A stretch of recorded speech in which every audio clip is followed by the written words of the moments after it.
Hello friends, എല്ലാവർക്കും ഇന്നത്തെ വീഡിയോയിലേക്ക് സ്വാഗതം. ഈ ഒരു വീഡിയോ എന്ന് പറയുന്നത് ബാദുഷയും അതുപോലെ തന്നെ ഹരീഷ് കണാരനും തമ്മിലുള്ള ഇഷ്യൂസ് കുറച്ച് ദിവസങ്ങളായിട്ടൊക്കെ സോഷ്യൽ മീഡിയയിൽ ഭയങ്കര ചർച്ചാ വിഷയമായിട്ടുള്ളൊരു കാര്യമായിരുന്നു. ആ ഒരു സമയത്ത് അവരങ്ങോട്ടും ഇങ്ങോട്ടും ഓരോ വീഡിയോസൊക്കെ ഇട്ടിട്ടുണ്ടായിരുന്നു. ആദ്യമേ ഹരീഷ് കണാരനാണ് പറഞ്ഞിട്ടുണ്ടായിരുന്നത് ഇത് കണക്ക് ഭാഷയുണ്ടെങ്കിൽ തൻ്റെ കയ്യിൽ നിന്ന് പൈസ വാങ്ങിച്ചിട്ടുണ്ടായിരുന്നു.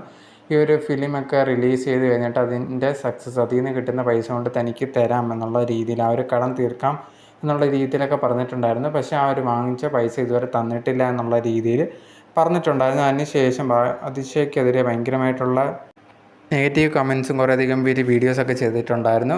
ഈ ഒരു സമയത്തൊക്കെ ഈ ഒരു ഭാഷ പറഞ്ഞിട്ടുണ്ടായിരുന്നു, ഞാൻ ഇപ്പം കടന്നു പോകുന്ന എന്തുമാത്രം ബുദ്ധിമുട്ടിലൂടെയാണ് എന്നുള്ള രീതിയിലൊക്കെ ഇതൊക്കെ പറയുന്നതിന് മുമ്പ് ഹരീഷ് കണാര ഒന്ന് ശ്രദ്ധിക്കണമായിരുന്നു എന്നുള്ള രീതിയിലൊക്കെ പറഞ്ഞിട്ടുണ്ടായിരുന്നു. ആ ഒരു സമയത്ത് അങ്ങോട്ടും ഇങ്ങോട്ടും വീഡിയോസൊക്കെ ചെയ്ത് അത് കുറച്ച് നാൾ എല്ലാവരും ചർച്ച ചെയ്തിട്ടുണ്ടായിരുന്നു. എന്തായാലും ഇപ്പോൾ ലേറ്റസ്റ്റ് ആയിട്ട് ഫേസ്ബുക്കിൽ ഭാഷയുണ്ടെങ്കിൽ ഒരു പോസ്റ്റ് ഇട്ടേക്കുവാണ്. ആ ഒരു പോസ്റ്റ് ഇവർ എല്ലാവരും കൂടെ ഒരുമിച്ച് നിൽക്കുന്ന ഒരു പോസ്റ്റായിരുന്നു. ഏതോ ഒരു പാല് കാച്ചിന് വീടിൻ്റെ പാല് കാച്ചിന് ചെന്നപ്പോൾ ഇവരെല്ലാവരും കണ്ടു. അങ്ങനെ ഒരുമിച്ച് എടുത്ത ഫോട്ടോയാണ്. ഈ ഒരു ഫോട്ടോ ഇട്ടതിന് ശേഷം കുറേയധികം പേര് കമൻസിൽ വന്നു, നിങ്ങൾ ഒന്നിച്ച് നന്നായി എന്നുള്ള രീതിയിൽ നേരത്തെ ചെയ്താൽ പോരായിരുന്നു എന്നൊക്കെ ചോദിച്ചിട്ട് കുറേയധികം പേര് കമൻ്റ് ഇടുന്നുണ്ടായിരുന്നു.